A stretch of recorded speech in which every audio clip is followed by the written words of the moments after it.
जब दुनिया धर्म के नाम पर लड़ाई कर रही थी, तब एक आवाज उठी जिसने कहा धर्म का मतलब आजादी है, ना कि बंधन। ये आवाज थी ओशो रजनीश की, जिन्होंने ध्यान, प्रेम और क्रांति को मिलाकर एक नया जीवन दर्शन प्रस्तुत किया। अपने लाखों प्रशंसकों, शिष्यों और अनुयायियों के लिए जो सिर्फ ओशो थे, भारत और फिर बाद में पूरी दुनिया में उन्हें आचार्य रजनीश और भगवान श्री रजनीश के नाम से जाना जाता था। ओशो का अर्थ है वो शख्स जिसने अपने आप को सागर में विलीन कर लिया हो।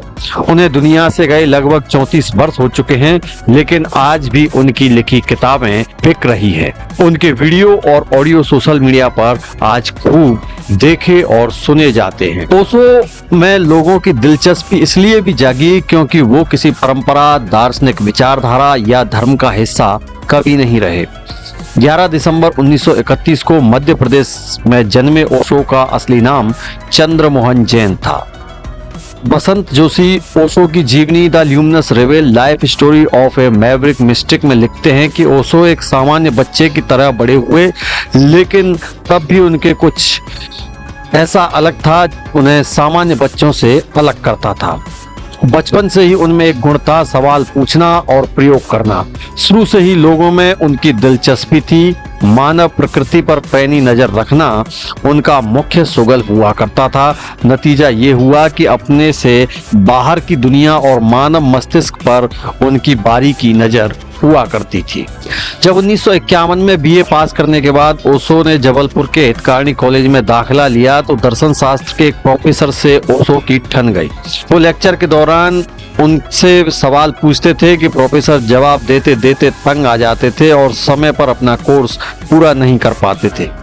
वसंत जोशी लिखते हैं कि आखिरकार जब प्रोफेसर से बर्दाश्त नहीं हुआ तो उन्होंने प्रधानाचार्य को अल्टीमेटम दे दिया कि कॉलेज में या तो वो रहेंगे या फिर चंद्रमोहन जैन। प्रधानाचार्य ने चंद्रमोहन को अपने दफ्तर में बुलाकर कॉलेज छोड़ देने के लिए कहा। हालांकि उन्होंने माना कि इस प्रकरण में उनकी कोई गलती नहीं है, लेकिन वो नहीं चाहते कि इस मुद्दे पर उनके कॉलेज के वरिष्ठ प्रोफेसर अपने पद से इस्तीफा दे दें। चंद्रमोहन ने इस शर्त पर कॉलेज छोड़ने का फैसला किया कि प्रिंसिपल उनका दाखिला किसी और कॉलेज में करा देंगे। रजनीश इतने कुख्यात हो चुके थे कि शुरू में हर कॉलेज में उन्हें अपने यहाँ रखने से इनकार कर दिया। बाद में बड़ी मुश्किल से डीएन कॉलेज में उनका दाखिला हो पाया। युवावस्था में रजनीश को हमेशा सिरदर्द की शिकायत रही। एक बार जब उनका सिरदर्द बहुत बढ़ गया तो उनके फुफेरे भाई क्रांति और अरविंद को उनके पिता को बुलवाना पड़ा। उनके पिता का मानना था कि अत्यधिक पढ़ाई के कारण रजनीश के सिर में दर्द होता है। उनको याद था कि किस तरह रजनीश अपने माथे में बाम लगा करके पढ़ाई जारी रखते थे। रजनीश ने अपने करियर की शुरुआत 1957 में रायपुर के संस्कृत विश्वविद्यालय में प्रवक्ता बनकर के की। सन 1960 में वो जबलपुर विश्वविद्यालय में दर्शन शास्त्र के प्रोफेसर बन गए। उनको उस जमाने में एक तेज तर्रार अध्यापक माना जाता था। इसी दौरान एक आध्यात्मिक गुरु के रूप में उन्होंने अपना करियर शुरू किया और पूरे भारत का दौरा करने लगे और राजनीति, धर्म और सेक्स पर विवादास्पद व्याख्यान देने लगे।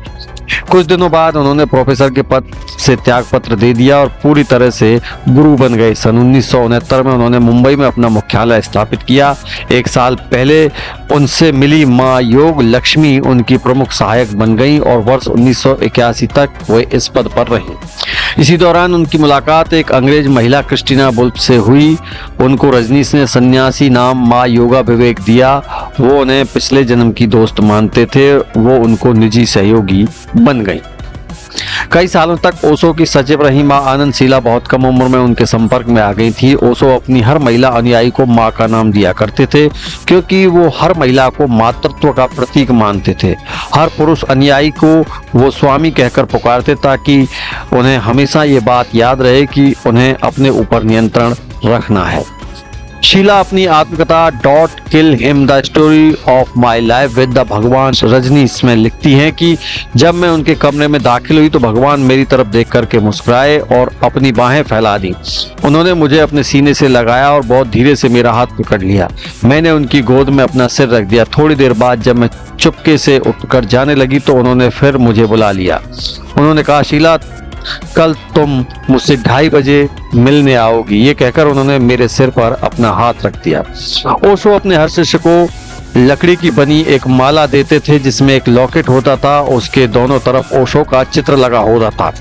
हर सन्यासी में ये अपेक्षा की जाती थी कि वो हर समय उस लॉकेट को पहने। वो हर सन्यासी को एक नया नाम भी देते थे ताकि जो भूतकाल से अपने नाम को अलग कर सकें। वो चाहते थे कि उनके शिष्य नारंगी या लाल कपड़े पहने। ये जरूरी होता था कि वो कपड़े ढीले हों ताकि आसानी से शरीर में ऊर्जा का संचार हो सके। ओशो अपने भाषण हिंदी या अंग्रेजी में दिया करते थे। अनुयायियों को निर्देश देते थे कि भाषण के समय वो अपनी आंखें बंद रखें। ओशो विवादास्पद विषयों पर अपनी राय रखने के लिए मशहूर थे। विन मैकर्मक अपनी किताब द रजनीश क्रॉनिकल में लिखते हैं कि उनके विचार इतने विवादास्पद होते थे कि कई बार भारतीय संसद में उन पर प्रतिबंध लगाने के बारे में चर्चा हुई। अलग अलग लोगों को आकृष्ट करने के लिए ओशो कई अलग अलग विषय चुनते थे। उनके श्रोता मिली जुली पृष्ठभूमि से आते थे। हर आयु, धर्म और नस्ल के लोग उनका भाषण सुनने के लिए जमा होते थे। जो भी उनके संपर्क में आता था या तो उनका शिष्य बन जाता था या उनका विरोधी। कोई उनके प्रति उदासीन नहीं रह सकता था। 1972 के दौरान भारत आने वाले विदेशी पर्यटक उनकी तरफ आकृष्ट होना शुरू हो गए। उनकी सचिव लक्ष्मी बहुत ही सावधानी से उनसे मिलने वालों को चुना करती थी। उन पर सबसे पहले एक डायनामिक मेडिटेशन में शामिल होने के लिए कहा गया था। फिर ओशो से उनकी मुलाकात कराई जाती थी। शुरू में वो रोज सुबह 6 बजे चौपाटी के समुद्र पर अपना भाषण दिया करते थे। रात में वो किसी हॉल या अपने घर पर ही लोगों को संबोधित करते थे। कभी कभी उनके सुनने वालों की संख्या 100 से 120 के बीच में रहा करती थी और कभी कभी वो बढ़कर के 5 से 8 हजार के बीच हो जाया करती थी। कुछ दिनों बाद ओशो को मुंबई का जीवन कठिन लगने लगा। मुंबई की तेज बारिश के कारण उनकी एलर्जी और दमा दिनों दिन बढ़ने लगा। उनके विदेशी अनुयायी भी मुंबई की मानसून बारिश के आदी नहीं थे। उन्हें तरह तरह की बीमारियों ने घेरना शुरू कर दिया। उन्होंने अपनी सचिव से मुंबई के आसपास कोई जगह ढूंढने के लिए कहा। काफी सोच विचार के बाद तय किया गया कि वो पुणे में अपना आश्रम बनाएंगे। पुणे का मौसम और आबो हवा मुंबई से बेहतर थी। उन्होंने आश्रम के लिए कोरेगांव को चुना। आनंद शीला लिखती हैं कि पुणे पहुंचने के बाद ओशो ने अपने आप को लोगों से अलग थलग करना शुरू कर दिया। शुरू में वो आश्रम के गार्डन में लोगों से मिला करते थे। बाद में लोगों के लिए उनसे मिलना बहुत मुश्किल हो गया था। वो अपने इर्द गिर्द सिर्फ मजबूत और भरोसेमंद लोगों को रखना चाहते थे। दरअसल उन्हें अनुयायियों नहीं मजदूरों की तलाश थी। उन्होंने अधिकतर भारतीयों को नजरअंदाज करना शुरू कर दिया। जब उन्हें लगने लगा कि कई लोग सिर्फ जिज्ञासा के कारण उनके आश्रम आ जा रहे हैं तो उन्होंने आश्रम में प्रवेश की फीस बढ़ा दी। यही नहीं, अपने भारतीय अनुयायियों को हतोत्साहित करने के उद्देश्य से उन्होंने अंग्रेजी में भाषण देना शुरू कर दिया था। वो हमेशा कुर्सी पर बैठते थे, उनके शिष्य जमीन पर।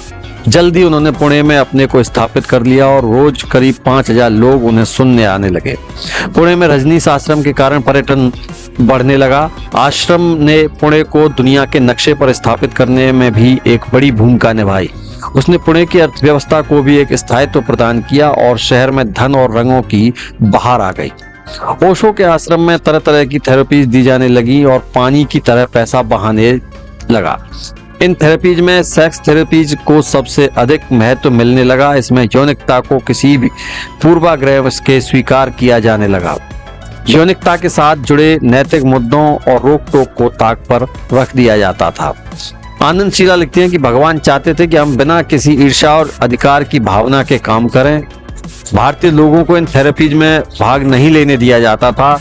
या हर कोई ये नहीं समझ पाया कि ओशो ने इन थेरेपीज में भारतीय लोगों के भाग लेने पर क्यों रोक लगा दी। उनमें इस बारे में कई सवाल पूछे गए। उनका तर्क था कि पश्चिम के लोग एक उत्पीड़क दुनिया से आते हैं। उनका रहन सहन और मानसिक भारतीय लोगों से बिल्कुल जुदा है। उनको एक सक्रिय थेरेपी की जरूरत है, जबकि भारतीय लोगों के लिए निष्क्रिय और शांत ध्यान पर्याप्त है। ओशो के एक शिष्य रहे टिम गेस्ट अपनी किताब my life in orange growing up with the गुरु में लिखते हैं कि कई भारतीय उनकी किताब संभोग से समाधि को पोर्नोग्राफी किताब मानते हैं। इससे उनकी धार्मिक भावनाओं को चोट पहुंचती है क्योंकि इसमें खुलेआम सेक्स के बारे में बात की गई है। ये किताब लिखकर वो सेक्स को दबाने की सोच रखने वाले साधु संतों के दुश्मन बन गए। अपने विचारों को खुलेआम अभिव्यक्त करने की उनकी वकालत को सेक्सुअल पार्टनर्स बदलने के प्रोत्साहन के रूप में देखा गया। उन पर आश्रम की महिलाओं में यौन उन्मुक्तता को बढ़ावा देने के आरोप भी लगे। थोड़े समय में पुणे के रजनीश आश्रम का कुल क्षेत्रफल 25,000 वर्ग मीटर हो गया। वहां एक मेडिकल सेंटर बनाया गया जहां दुनिया भर के लाए डॉक्टरों और नर्सों को रखा गया। आश्रम में रहने वाले लोगों को पूर्णकालिक मजदूरों के लिए मेडिकल सेवा मुफ्त रखी गई। आनंद शीला लिखती हैं कि ओशो नहीं चाहते थे कि उस संकुचित जगह पर नवजात बच्चों को रखा जाए, इसलिए सन्यासिनों को गर्भवती होने के लिए हतोत्साहित किया जाता था। ओशो ने आश्रम के कई पदाधिकारियों से गर्भ निरोधक ऑपरेशन कराने के लिए कहा था, क्योंकि गर्भवती महिलाएं और पैदा हुए बच्चे आश्रम के लिए समस्या बन सकते थे। आश्रम के अंदर बच्चे पैदा करने पर मनाही थी और न ही गर्भवती महिलाएं आश्रम के अंदर रह सकती थी।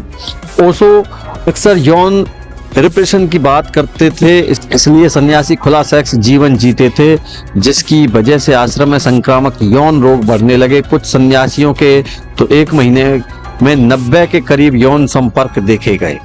आनंद शीला लिखती हैं कि मुझे आश्चर्य होता है कि इतने व्यस्त दिन के बाद भी सन्यासियों को सेक्स के लिए समय किस तरह से मिल जाता था। इस बीच ओशो की बीमारियां बढ़ने लगी। उनकी एलर्जी, अस्थमा और पीठ में दर्द और बढ़ गया। जब उनका मधुमेह बढ़ा तो उन्होंने अपने निवास से निकलना और भाषण देना बंद कर दिया। उनकी आंखें कमजोर होती चली गईं और किताब पढ़ने के बाद उनके सिर में एक बार फिर दर्द रहने लगा। आनंद शीला लिखती है कि उनको परफ्यूम से बहुत एलर्जी थी।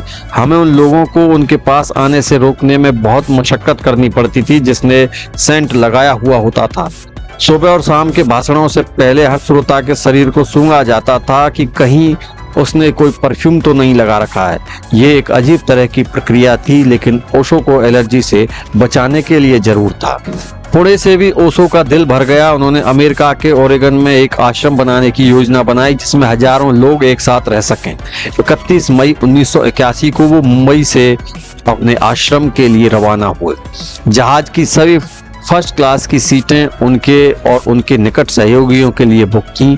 उनके साथ उनके 2,500 आश्रम वासियों ने भी अमेरिका का रुख किया। इनमें मशहूर फिल्म अभिनेता विनोद खन्ना भी थे। इस बीच ओशो ने 93 रोल्स रॉयस कारें खरीदी, लेकिन यहीं से उनके बुरे दिन शुरू हो गए थे और उनका अमेरिकी सपना ताश के पत्तों की तरह ढहना शुरू हो गया। उन पर प्रवासी नियमों का उल्लंघन करने के लिए मुकदमा चलाया गया। उन्हें 17 दिन अमेरिकी जेल में रहना पड़ा। जेल से निजात मिलने पर वो अमेरिका छोड़ने के लिए राजी हो गए। इसके बाद उन्होंने कई देशों में शरण लेने की कोशिश की, लेकिन एक के बाद एक कई देशों ने उन्हें अपने यहाँ लेने से इनकार कर दिया। 19 जनवरी 1990 को उन्होंने मात्र 58 साल की उम्र में इस दुनिया से अलविदा कह दिया। पुणे के उनके निवास लाओजू हाउस में उनकी समाधि बनाई गई, जिसके टॉम्ब स्टोन पर लिखा गया कि ओशो जो न कभी पैदा हुए न कभी मरे। उन्होंने 11 दिसंबर 1931 और 19 जनवरी 1990 के बीच इस धरती की यात्रा की।